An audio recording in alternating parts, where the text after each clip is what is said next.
Welcome back to the channel, guys. This is going to be a recap of my $1,000 week. If you watched all 6 of the other videos, then you might have an idea of if we made it or not, based on the totals for each day. But I haven't shown you the total for the week yet. We'll get to that at the end of the video. I wanted to do this challenge to really push myself, to see if it was possible for me to make some good money on top of my day job, which is full-time, 40 hours a week. Achieving this pretty much doubled my income for the week, but it was not easy. I woke up earlier and stayed out later than I've ever done before. And keep in mind, I don't work Sundays, so a full week of work for me is just 6 days. Let's get into the first day, Monday. We started off strong with a $25 order for a little over half an hour, but keep in mind that that doesn't include the drive back to the store, which I've learned to factor in now.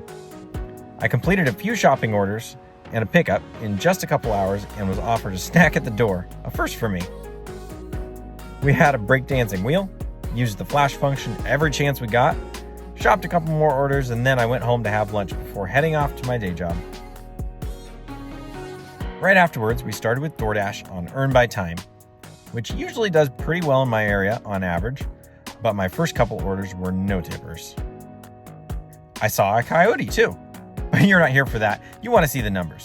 I took a massive order from Taco Bell and called it a night, earning a total of $166.49, which wasn't quite 1/6 of my way to $1,000, but knowing I had a couple days off from my day job this week, I knew those days would probably give me a little extra padding for any days that were a bit lower.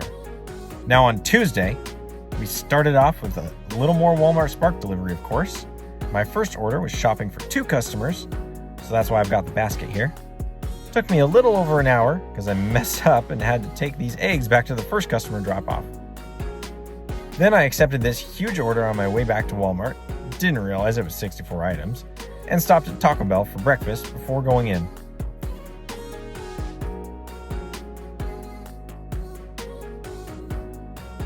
I shopped that order, double-checked I had everything organized, and didn't actually have much time afterwards, so I called it a morning before work.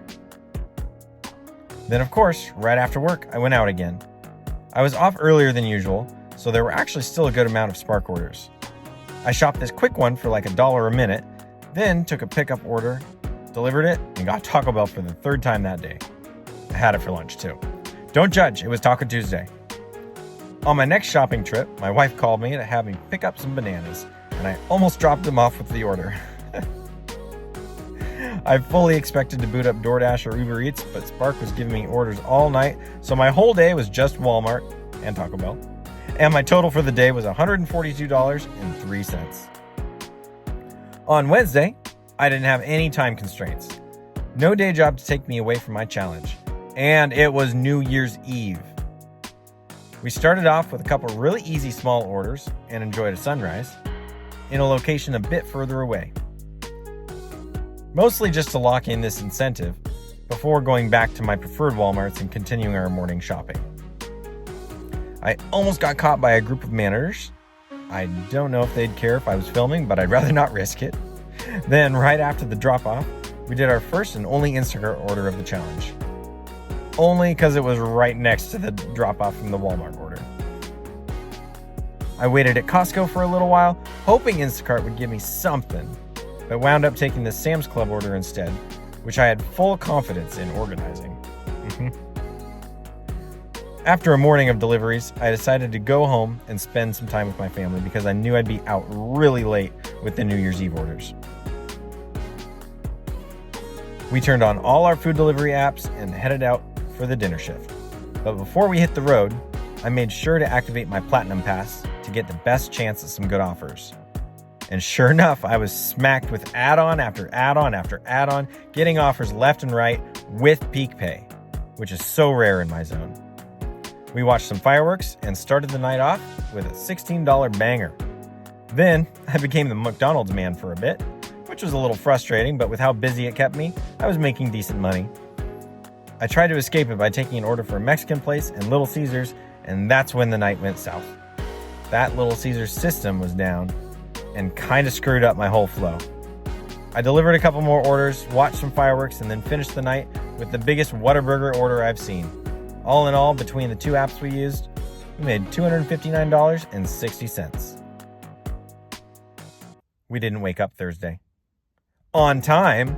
I was literally out so late Wednesday night, I was too tired to go out in the morning on Thursday. So it was a short one. We took this triple order on Uber Eats, then went to a place called Big Chicken, which honestly smelled so good and I really want to try it, but it was really slow, and so I ditched the order to grab this Walmart order instead. The shopping went really smooth, and even though we ran into some snags, we got it done quickly and then delivered some food. I had one order that was only like half a mile away, but got stuck behind a train. In total, Thursday only came out to be $124.60. Waking up early on Friday, we went straight to Walmart. This is one of my full days off from my day job this week, so I plan to make the most of it. Started off with just a couple small orders to stay busy, but I did have some errands to run and went home for an early lunch.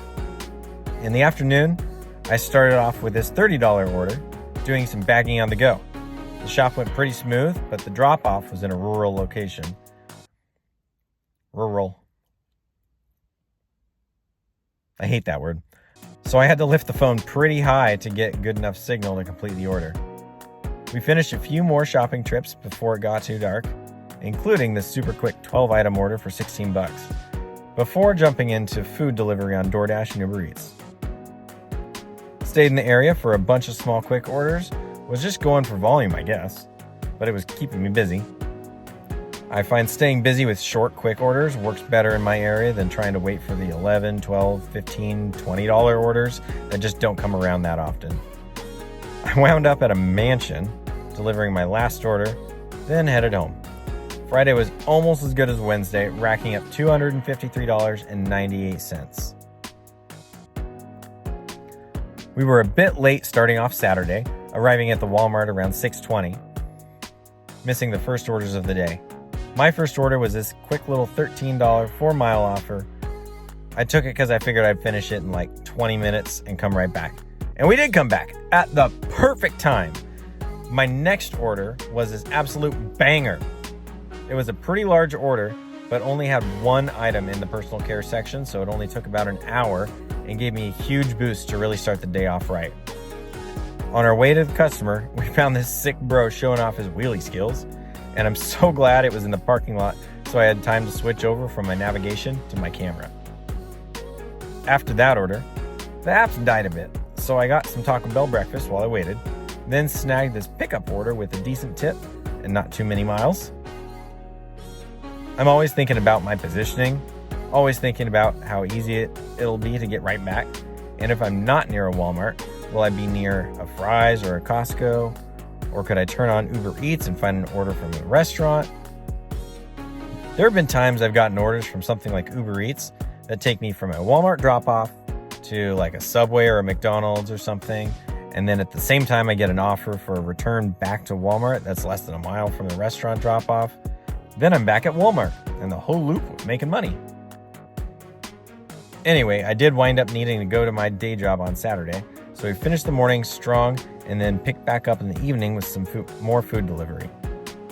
Almost died. I'm getting all the food out of the car. I look up, and the guy is literally just standing in the middle of his yard, looming under the shadow of the tree. I'm like, bro, you startled me. And I pinch my AirPods to turn off my music. And he goes, I've been standing here the whole time. Okay, what's the pin? Here's your food. Bye. Took this dirty stack and a huge order from Wingstop and then finished our night $173.18 richer. So in total, between Monday, Tuesday, Wednesday, Thursday, Friday, and Saturday, we made $1,119.80. And that's not including the incentives from the previous week that didn't get processed till this week. Just my earnings from this week alone. Completely crushed our goal, and I'm proud of it. So the question I was hoping to answer from all this, is this sustainable? Is this something I could do every week? can I make an extra $4,000 a month on top of my day job? Well, in short, no, I don't think I could. And there are a lot of reasons why. I was working 12 to 16-hour days between my day job and all these deliveries. My daughter was home from school for winter break, so I didn't have to worry about dropping her off or picking her up. It was New Year's Eve week, so I had an extra day off from my day job, paid holiday, and for deliveries, there was a lot more volume and higher tips. And I had a platinum pass to keep the momentum, since I only just recently got approved for Spark and Uber. All my time the month prior was pretty much DoorDash alone, and with my time split now, it's near impossible to keep up 100 deliveries in a rolling 30 days. Silver and gold will be fine for now, and I'm working on leveling up my cart status on Instacart to hopefully see some better orders there. I had a lot going for me this week, so the reality is that this definitely is not the norm. I gotta say, it felt good to hit my $1,000 goal, and I do think there could be other weeks that it could be a stretch goal, but 700 to 800 is probably more within reason. Comment how much you think you could make on top of a 40-hour day job, doing this quote-unquote part-time. I know there are a lot of other folks across the country making good money doing deliveries in the winter storm right now, and maybe $1,000 is doable for them. Be safe, by the way, guys. That's not really happening for me here in Arizona, but on the flip side, maybe I'll see higher tips in the heat. People appreciating my work when it's hot like they're appreciating your work when it's cold. I don't know. I'm an optimist. Thank you so much for watching. I had such a good time challenging myself and accomplishing this goal. Leave a like and subscribe to see me in my next challenge series. Bye.